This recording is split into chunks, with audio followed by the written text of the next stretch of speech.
일본 정부의 대대적인 비자 단속 강화가 일본 내 중국인 사회를 공포로 몰아넣고 있습니다. 무려 2만 가구가 추방될 위기에 처하자 하룻밤새 부동산을 헐값에 넘기고 가게 문을 닫으며 황급히 일본을 떠나는 패닉 현상이 벌어지고 있습니다. 이 공포는 하루 아침에 생긴 게 아닙니다. 일본 총리를 참수하겠다는 충격적인 협박부터 끊이지 않는 중국인들의 범죄와 비행이 일본 전역에 반중 정서에 불을 지었습니다. 일본의 메시지는 명확합니다. 이제 참을 만큼 참았다는 것입니다. 동시에 일본 기업들은 중국과의 디커플링 결별을 가속화하며 중국 경제에 치명타를 가하고 있을 뿐만 아니라 대규모 실업 사태까지 촉발시키며 충격을 더욱 확대시키고 있습니다. 이는 수년간 이어진 사기 행각과 비매너 그리고 적대적인 전랑 외교에 대해 중국이 치러야 할 혹독한 대가입니다. 중국과 일본 간 긴장이 고조되는 가운데 일부 중국인들의 극단적 행동과 사회 질서를 교환하는 사건들이 일어나며 일본 대중의 분노를 자극하고 있습니다. 나라베이안 고도로의 혼잡한 이가 휴게소에서 주차 공간을 둘러싼 사소한 문의가 살인 미수 사건으로 번졌습니다. 경찰에 따르면 두 남성은 일면식도 없는 사이였으며 혼잡 시간대 주차 자리를 놓고 다툼이 시작되었습니다. 갈등은 중국인 남성이 차로 돌아간 뒤 일본인 남성이 차 앞을 막아서며 비키지 않으면서 격화되었습니다. 잠시 후 중국인 운전자는 가속 페달을 밟아 피해자를 들이받았고 그를 본닛이 매단채 50m 이상을 질주했습니다. 공포의 질주 속에서 운전자가 급가속과 급제동 방향 전환을 반복하는 동안 피해자는 본닛 가장자리를 필사적으로 붙잡고 버텼습니다. 그는 매달린 상태에서도 한 손으로 경찰에 신고하는 기지를 발휘했습니다. 일본 언론에 따르면 피해자는 미에 스시에 거주하는 예시 유격세 회사원이었고 용의자는 관광객 운송용으로 주로 쓰이는 도요타 알파드 차량을 운전하던 38세 바오진장으로 확인되었습니다. 당국은 바오의 행위를 극도로 위험한 행동으로 규정하고 피해자가 가벼운 찰과상만 입었음에도 불구하고 살인 미수 혐의를 적용했습니다. 일본 검찰은 살인 미수 혐의를 적용할 때 상해의 정도가 아니라 치명적인 위험의 정도에 초점을 맞춥니다. 바오는 사건 직후 도주했지만 피해자가 차량 번호와 인상착의를 기억해낸 덕분에 얼마 지나지 않아 체포되었습니다. 조사 과정에서 바오는 사람이 본닛에 있는 상태에서 차를 몬 사실은 인정했지만 살해 의도는 부인했습니다. 그러나 일본 법은 통상 개인의 주장보다는 객관적인 위험성을 바탕으로 판단합니다. 이 사건 소식은 일본 언론과 온라인을 통해 빠르게 퍼져나갔습니다. 야후 재팬 뉴스에는 일본에 입국하는 사람은 누구나 공공안전규칙, 특히 도로교통법을 준수해야 한다는 댓글이 줄을 이었습니다. 일각에서는 고조된 지정학적 긴장이 중국인이 연루된 범죄에 대한 대중의 반응을 증폭시키고 있다고 지적했습니다. 대중의 분노에 기름을 부은 건 또 다른 사건이었습니다. 시부야의 상징인 스크램블 교차로 춤 영상을 찍은 중국인 인플루언서 그룹 103 농구단 때문이었습니다. 이들의 춤파는 보행자의 흐름을 방해한 것은 물론 시각장애인을 위한 점자 블록까지 막아서며 민폐를 끼쳤습니다. 중국 블로거들에 따르면 이들은 일본 도착 며칠 만에 돌연 중국으로 돌아갔는데 관광 비자로 불법 상업 콘텐츠를 촬영한 것이 문제가 되어 출국 압박을 받은 것으로 보입니다. 틱톡 팔로워 380만 명을 거느린 이 그룹은 세계에서 가장 분비는 보행자 구역 한복판에서 벌인 추로 중일 양국 네티즌 모두에게 비판받았습니다. 11월 14일 긴장은 다시 한번 고조되었습니다. 중국 외교부가 돌연 중국인을 노린 범죄 증가와 안전환경 악화를 이유로 자국민에게 일본 여행 자제를 권고한 것입니다. 대만 네티즌들은 베이징이 도쿄를 압박하기 위해 공포 조장 전술을 쓴다며 비웃었습니다. 일본 최대 온라인 커뮤니티인 고찬에서는 이 권고가 화제가 되었습니다. 많은 유저가 오지 말아주세요. 감사합니다. 모든 여행을 금지해라. 문제 없다며 냉소적인 반응을 보였습니다. 한편 다카이치 산내 총리는 국회에서 대만 해협 분쟁은 일본의 생존을 위협할 수 있으며 집단적 자위권 발동으로 이어질 수 있다고 경고했습니다. 11월 15 BC용 16일 실시된 교도통신 여론조사에 따르면 그녀의 내각 지지율은 70%로 치솟았습니다. 응답자의 절반 가까이가 대만 위기 시 집단적 자유권 행사를 지지했고 60%는 방위비 증액에 찬성했습니다. 이번 외교적 마찰내 발단은 11월 7일 쇠사카 주재 중국 총영사가 일본 총리를 향해 참수를 운운하는 협박성 발언을 하면서부터였습니다. 비록 베이징이 나중에 태도를 누그러뜨렸지만 이 발언은 일본 내에서 거센 반발을 불러일으켰습니다. 이에 대응해 중국은 센카쿠 열도 중국명 위다오 인근에 해경 선박을 배치하며 영토 분쟁을 다시 점화했습니다. 대만 국방부는 24시간 동안 섬 주변에서 중국 군용기 30대, 해군 함정 7척, 공무선박 1척을 탐지했다고 보고하며 영내 긴장 고조를 알렸습니다.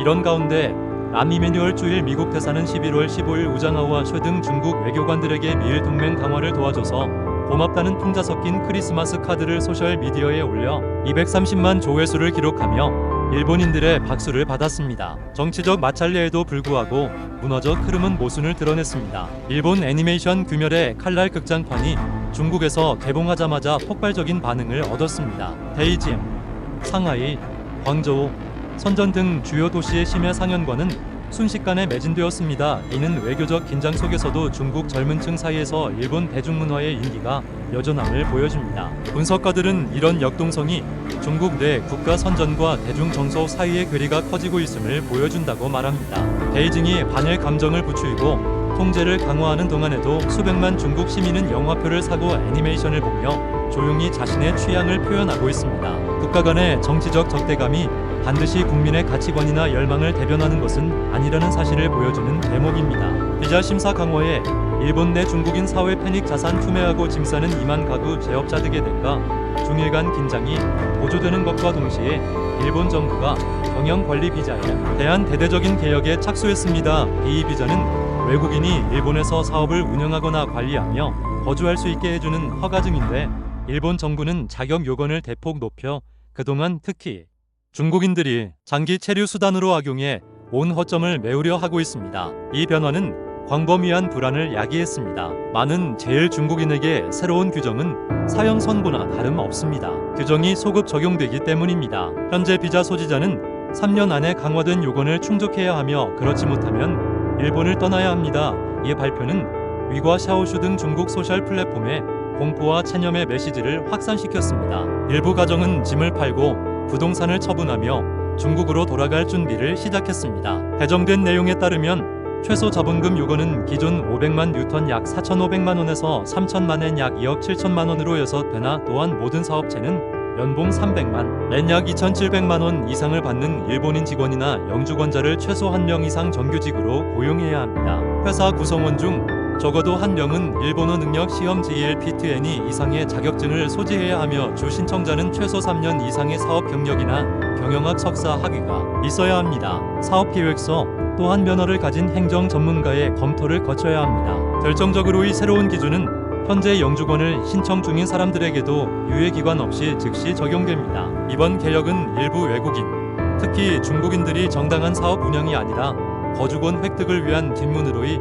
비자를 악용한다는 수년간의 우려 끝에 나왔습니다. 2019년 아사히 신문의 조사에 따르면이 프로그램으로 등록된 회사에 거의 20PRCN가 직원을 고용하지 않거나 수익을 내지 않는 오로지 비자 연장을 위해 만들어진 유형의 회사였습니다. 22년 일본 입국관리국 보고서에는 위조 학계, 뇌물수수 그리고 영주권 취득자의 30PRCN가 이후 실업자가 되어 복지 혜택만 챙기고 있다는 광범위한 사기 실태가 담겼습니다. 일본 공영방송인 HK는 경영관리 비자의 그림자라는 다큐멘터리를 방영해 중국인 비자 소지자들이 온라인에서 일본의 관대한 복지, 무상교육, 저렴한 의료비, 가족 수당 등을 자랑하는 게시물들을 폭로했습니다. 이는 납세자들의 사회 기여도가 낮은 외국인들을 먹여 살리고 있다는 일본 시민들의 분노를 촉발했습니다. 이 논란은 일본 정치의 중대 변화와 맞물려 있습니다. 10월 4일 다카이치 사네가 집권자민당 최초의 여성 총재가 되었습니다. 아베 신조 전 총리의 수제자인 그녀는 민족주의, 경제안보, 그리고 더 제한적인 이민 정책을 지지하는 일본 보수 진영과 뜻을 같이 합니다. 전 경제안보 담당상으로서 그녀는 비자 심사 강화, 사기성 난민 신청자 추방, 일본의 사회 안정을 위한 신원 조회를 공개적으로 요구해 왔습니다. 분석가들은 정책 발표에서 시행까지 유예 기간 없이 단 6일 만에 정역적으로 이루어진 것은 전례 없는 일이며 이는 보수 유권자들에게 강한 의지를 보여주려는 정부의 결단을 반영한다고 봅니다. 수년 동안 경영관리 비자는 일본 거주권을 얻는 가장 쉬운 길 중 하나로 여겨졌습니다. 약 25만 위안 약 3,700만 원 정도면 작은 회사를 차려 가족을 데려오고 자녀를 무료 공립학교에 보내며 저렴한 의료 혜택을 누릴 수 있었기 때문입니다.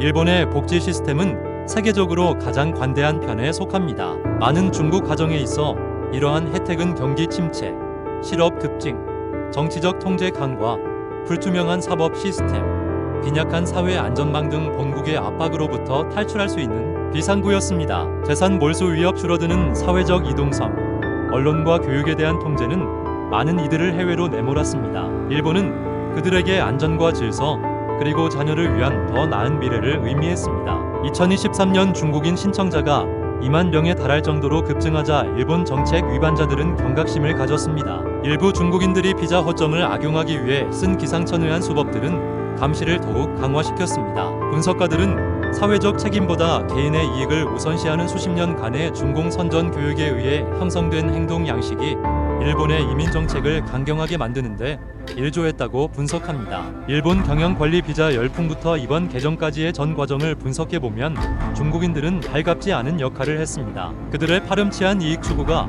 사회적 규범을 무너뜨렸고 결국 집단 전체 미래를 위태롭게 만들었습니다. 일본 기업 60피 야시엔가 중국 떠난다. 야쿠르트다 미쓰비시 등 줄지어 철수 대중국 투자 60% 급감의 실업 폭등 예고. 일본 기업들이 중국 철수를 가속화하며 양국 경제 관계의 근본적인 변화를 예고하고 있습니다. 가장 최근의 사례로 일본의 유명유 제조사 야쿠르트가 기업 구조 조정의 일환으로 11월 30일 광주 제1공장을 폐쇄한다고 발표했습니다. 도쿄 본사에 따르면 생산 물량은 광주 제2공장과 포산 공장으로 이전됩니다. 이는 지난 12월 상하이의 공장을 폐쇄하고 해닝과 우시로 이전한 데 이어 1년 새 두 번째 공장 폐쇄입니다. 야쿠레우트 측은 생산 합리화와 효율성 증대, 수익성 강화를 위한 조치라고 설명했습니다. 2002년 중국에 진출해 하루 6만 병을 생산하던 광저우 1공장은 2021년 판매량이 700만 병 가까이 급증하기도 했지만 올해 사세삼 6만 병으로 곤두박질 쳤습니다. 이는 중국 내 일본 투자의 전반적인 후퇴를 반영합니다. 지난 8월 도쿄에 본사를 둔 후지쿠라 역시 상하이의 자회사를 폐쇄하고 직원 보상 절차에 들어간다고 발표했습니다. 한 직원은 중국 법정 기준보다 많은 약 9,200달러, 약 1,300만 원을 받았다고 전했습니다. 네티즌들은 외국 기업은 떠나더라도 품위 있게 떠난다며 회사의 책임감 있는 철수를 칭찬했습니다.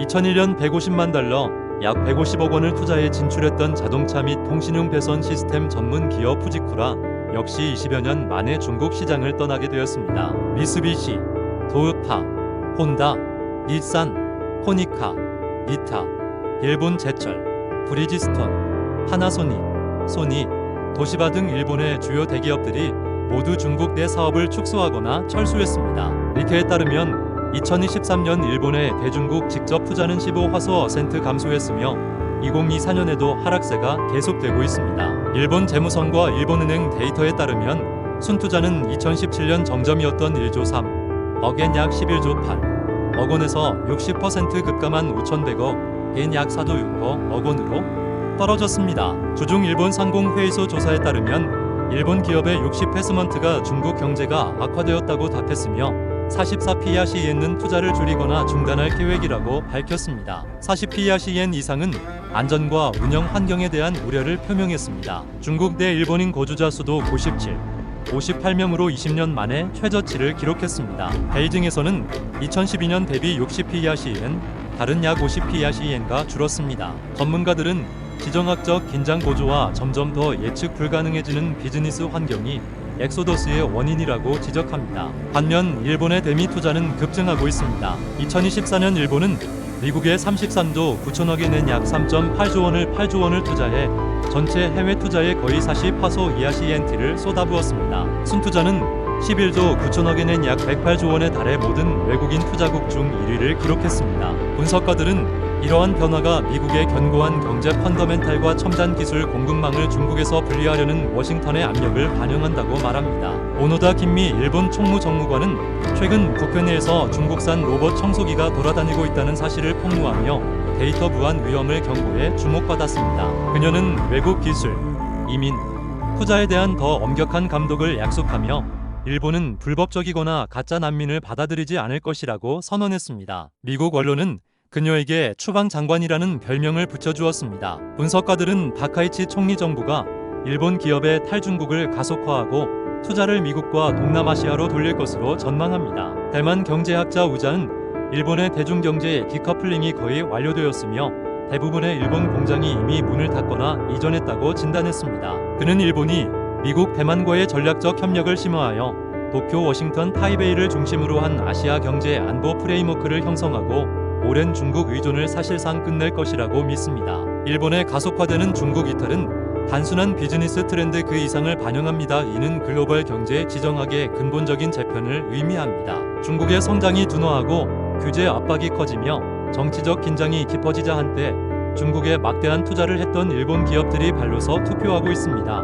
이 변화는 단순한 비즈니스 이동이 아니라 한등의 시대의 종언과 세계 경제 질서의 근본적 재편을 알리는 신호탄이라는 평가가 힘을 얻고 있습니다. 먹는 것부터 입는 것까지 가짜, 천고, 접착제로 붙인 용접부터 휴지로 만든 약초까지 도덕성 상실한 중국의 민낯이 중국인들이 가진 수많은 기술 중에서 유독 뻔뻔함으로 돋보이는 것이 하나 있습니다. 바로 위조 기술입니다. 과거 위조범들은 주로 현금에 집중했습니다. 하지만 모바일 결제가 보급되면서 가짜 돈 수요가 사라지고 좀 도둑들이 실직하자 산업이 진화했습니다. 오늘날에는 의식주, 교통 등 사실상 모든 것이 위조됩니다. 사람들이 상상할 수 있는 모든 것을 위조, 시장은 소름 끼치는 정밀도로 재현해냅니다. 최근 여러 주거 지역 조사에서 금속 용접조차 가짜임이 드러났습니다. 일꾼들은 진짜 용접 대신 두 강철 파이프 사이에 접착제를 바르고 금속성 페인트로 칠해 마치 제대로 접합된 것처럼 보이게 했습니다. 겉모습만 똑같은 가짜 소화기 안에는 싸구려 분말이나 심지어 독성 물질이 채워져 있었습니다. 집주인들은 수천 위안을 주고